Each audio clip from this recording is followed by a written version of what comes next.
ابھی میرے پیچھے جمع پڑھ رہے ہیں، دیوبندی پڑھ رہے ہیں، حدیث پڑھ رہے ہیں، حنفی پڑھ رہے ہیں، بھائی بھائی ہے، نمازیں پڑھ رہے ہیں، سب کو سکھا دیا کہ کیوں لڑتے مرتے ہو۔ اگر پیغمبر خدا علیہ السلام سامنے ہوتے سارے سن لیتے حضور یہ کہتے ہیں، پھر نہ کوئی مانتا کافر ہوتا۔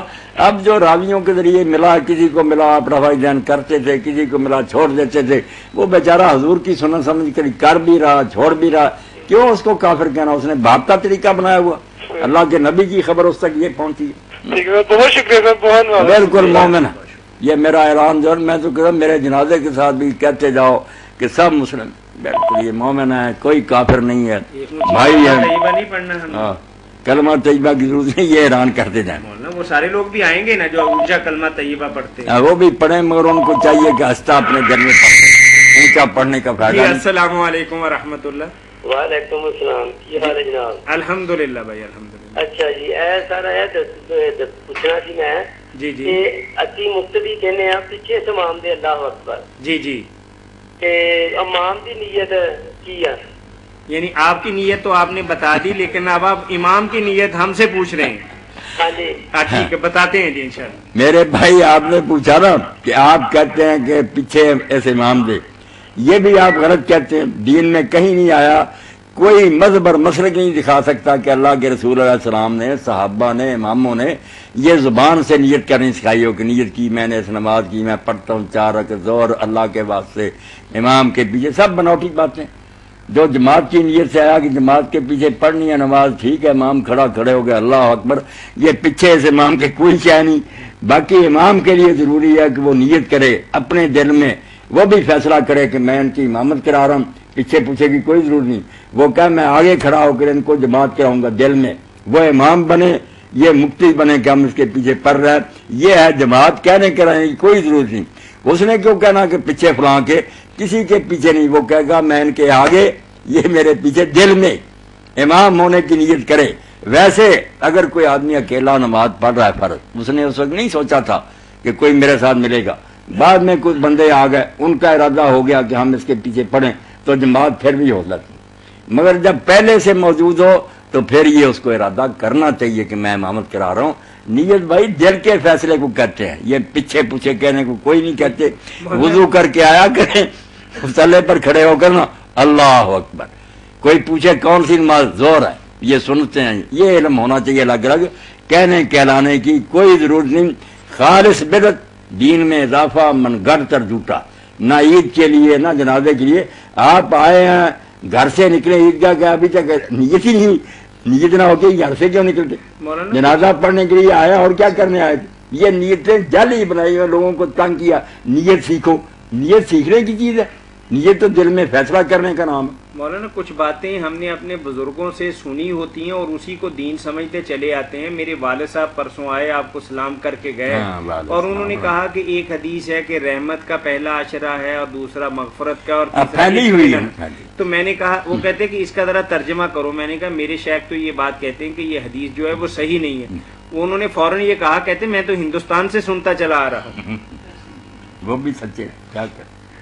اب انہوں نے تو یہ کہا کہ مجھے پھنسایا کہ بھئی یہ حدیث اتنی معتبر ہے نہیں، معتبر کہ میں جلندر سے سنتا چلا آ رہا ہوں۔ باتیں اس کی بہت سی ٹھیک ہیں، مگر وہ حدیث نہیں حضور نے فرمائی۔ تو پھر میں نے کہا کہ مولانا تو کہتے ہیں کہ اگر کسی کی آج ہی بخشش ہوگی اس پر رحمت بھی ہوگی، مغفرت بھی ہوگی اور عتق من النار بھی ہوگی، یہی آپ فرما رہے تھے نا اس دن؟ ہے انہی کے لیے جو رمضان شریف میں جو کرنے کے کام ہے نا، عقیدہ صحیح ہے، نمازیں پڑھتے ہیں، روزے، ان کے لیے ہے نا، دوسروں کے لیے تو آیا یا نہ آیا کوئی فائدہ نہیں، جہنم ہی جہنم ہے۔ خام خواہ تو جنت نہیں ملے گی، کوئی مر جاتا نا اس میں، او بڑا قسمت والا نکلیا ہے تو چور ڈاکو سے دن چنگے نصیب ہے، بیوقوف کٹے ہوئے اور مرنا کسی کے بس میں۔ اگر یہی بات ہے تو ہم بھی جو بوڑھے ہو گئے نا، کوئی گولی کھا لیں مر جائیں، چلو ساری زندگی کے عمل جو ہے نا وہ معاف۔ جی السلام علیکم ورحمۃ اللہ۔ وعلیکم السلام۔ نجات ایمان اور عمل صالح پر ہے۔ جی بھائی فرمائیے۔ کولیگ کے سعودی عمرہ کرنے، وہاں سے واپس آئے، پہلے نماز بھی نہیں پڑھتے تھے، تو انہوں نے ماشاء نمازیں پڑھی اور مجھے کہتے جی میں رفع دین کے ساتھ نماز پڑھتا ہوں۔ تو دوسرے بندے جو پہلے انہیں کچھ نہیں کہتے تھے کہنے لگ پڑے یار رفع دین تو بت لوگ رکھتے تھے پہلے بغلوں میں، تب ہوتی تھی، اب تو منسوخ ہو چکی ہے۔ میں نے پوچھا جی یہ بت رکھتے تھے جب اٹھاتے تھے سجدے میں جانے وقت تو خود بخود بت گر جاتے ہیں، رفع دین کرنے کی کیا ضرورت ہے؟ اور دوسرا بت کسی کے دوسرے کے پاؤں پہ لگتا تھا، چوٹ نہیں لگتی تھی، یہاں یہ گر کے ٹوٹ نہیں جاتا تھا، تو پھر سجدے سے اٹھتے پھر بت رکھتے تھے، پھر رفع دین کیا. مطلب یہ کیا کھیل ہے ان لوگوں کا؟ رفع دین کے حوالے سے ایک کہاوت بنائی ہوئی ہے نا کہ اللہ کے نبی صلی اللہ علیہ وسلم نے اس لیے رفع دین کیا تھا یا اس کا حکم دیا تھا کہ لوگ اپنی بغلوں کے اندر بت رکھتے تھے تاکہ وہ بت رکھنے سے باز آ جائیں. تو اس حوالے سے آپ کیا فرماتے ہیں؟ اللہ تعالیٰ ان لوگوں کو جس لائق ہیں وہ سزا دے کہ اتنا بڑا جھوٹ بولا جس سے بڑا جھوٹ اس کائنات میں کوئی نہیں ہے. اور یہ شرم بھی نہ کی کہ اگر رفع دین نسخہ ہے صرف بت گرانے کا.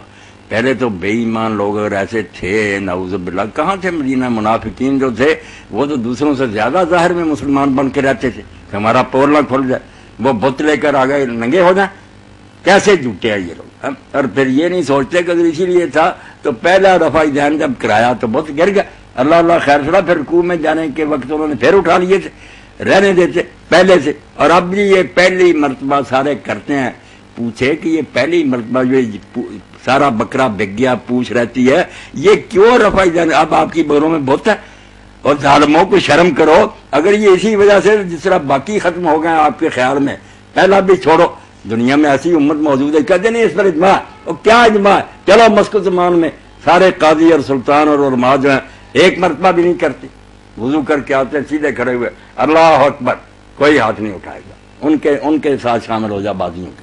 اور کرنا ہے تو سارے کرو. ایک حرف نہیں دنیا میں کہ رفع دین آپ نے منسوخ کر دیا. بھائی یہ ترک بھی جو ہے نا کہ اگر کوئی چھوڑ دے نماز ہو جاتی، یہ بھی سوراخ میں سے ہاتھی گزارنے والی بات ہے. بہت مشکل ثبوت ہے اس کا. کوئی اس روایت کو صحیح کہتا زیادہ، اس کو بھی غلط کہتے ہیں ابن مسعود کی رضی اللہ تعالیٰ عنہ. اس لیے یہ گزارا کریں نہ کرنے والے کہ ان کے لیے تھوڑا بہت پاؤں رکھنے کا ہے ٹھکانا، الٹا حملہ کرتے ہیں ہمالیہ پر، ٹکر لیتے ہیں. 22 صحابہ کرام سے صحیح حدیثیں آ رہی کہ رسول اللہ رفع دین کرتے تھے. صرف ایک روایت ربی کوئی کہتا حسن ہے کوئی کہتا ضعیف، اس کے سارے اتنی بڑی جنگ لڑ رہے ہیں. توبہ کرے، کرنا بہتر ہے، ثواب ہے، نیکی ہے. چلو کوئی چھوڑ رہا ہے تو سنت ہی ہے، فرض نہیں ہے، اس لیے نماز ہو جاتی ہے. مگر یہ منسوخ والا کہنا جو بالکل دو یہ بتوں والی بات آپ کی بات جیسے میں نے جیسے کہا کہ پہلی مرتبہ اٹھائے تھے گر گئے، اور اب مجھے بت لا کر دے دو بڑے سے بڑا، میں اٹھایا جاؤں گا 100 مرتبہ اگر گر گیا اب دکھانا. یہ میں اٹھا رہا ہوں کتاب گرتی ہے، بغلیں یوں کرنی کیا بےحودہ بات کرتے ہیں. اور پھر جیسے آپ نے کہا کہ رکوع میں جانا تھا سجدے میں حضور صبر کر لیتے، خود ہی بغلیں کھل جاتی ہیں گر جاتے. اس حرکت کا کیا فائدہ؟ بے شرم اور بے حیا، اللہ تعالیٰ ان کو عذاب عظیم دے. اتنا بڑا جھوٹ سنتے رسول کریم علیہ السلام کے بارے میں بولتے ہیں. جو رفع دین کرتا ہے شاہ صاحب فرماتے ہیں ولی اللہ کے نہ کرنے والے سے مجھے زیادہ پیارا ہے. لأن حدیث رفع اکثر واسبت، کیونکہ رفع دین کی حدیثیں گنتی میں بھی زیادہ ہیں اور طاقت میں بھی کمی ہے. صحیح حدیثیں صرف جو نہیں کرتا چلو ہم فرض واجب نہیں سمجھے گنجائش. یہ ظلم نہ کرے کوئی کہ منسوخ ہے. یہ بڑے بڑے دیوبندی عالم مولانا شاہ رحمۃ اللہ علیہ سب دعائی دے گا کہ توبہ توبہ، ایک حرف ہی نہیں ہے منسوخ ہونا. آپ کیا فرما رہے ہیں؟ وہ کہہ رہے تھے کہ جو قرآن پاک ہمیں پڑھاتے ہیں تفسیر کے ساتھ، انہوں نے اس سے سورہ منافقون اس سے ثابت کیا تھا کہ یہ بھی پہلے ہوتا تھا، اس لیے روک دیا. ہمارے ادارے میں ان کو لے آئیں یا ہمیں فون کروا دیں تو بات پوچھ لیں. سورہ منافقون میں سے جو کچھ ہے ان سے کہنا پڑھیں، جیسے آج میں رفع دین کا مسئلہ وہاں تو کوئی ذکر ہی. مولانا صاحب پھر بڑا کیا کرتے ہیں، پھر ضد بڑی ہو جاتی ہے، نبی کا فرمان پیچھے چلا جاتا ہے. توبہ توبہ. لوگوں میں یہ ہوتا ہے کہ مان جاتے ہیں، دل قبول کرتے ہیں. کر کے دکھایا نا کہ بغل میں رکھو یہ چیز، سجدے میں رکوع میں جاؤ گے تو خود بخود گر جانی ہے. خود ہی گر جانی. ایک دم کون گیا اس کے ذہن میں لگتا ہے پہلی دفعہ یہ بات ہے. پھر آپ نے زیادہ قیمتی بات کہی تھی کہ جب رکوع یا سجدے میں جائے گا تو جو بغل میں ہے وہ گر جائے گا، رفع دین سے نہیں گرے گا. نہیں رفع دین سے بغل میں لے لوں گا کرتا جاؤں. صاحب ایک اور سوال آ گیا ذہن میں، سوال کی انفارمیشن لینی ہے آپ سے مولانا شاہ ولی اللہ کے بارے میں. کس کے بارے میں؟ شاہ ولی اللہ صاحب، شاہ ولی اللہ رحمۃ اللہ علیہ کے بارے میں. یہ غیر مکلف تھے، یہ تو سب کو پتا ہے. اور یہ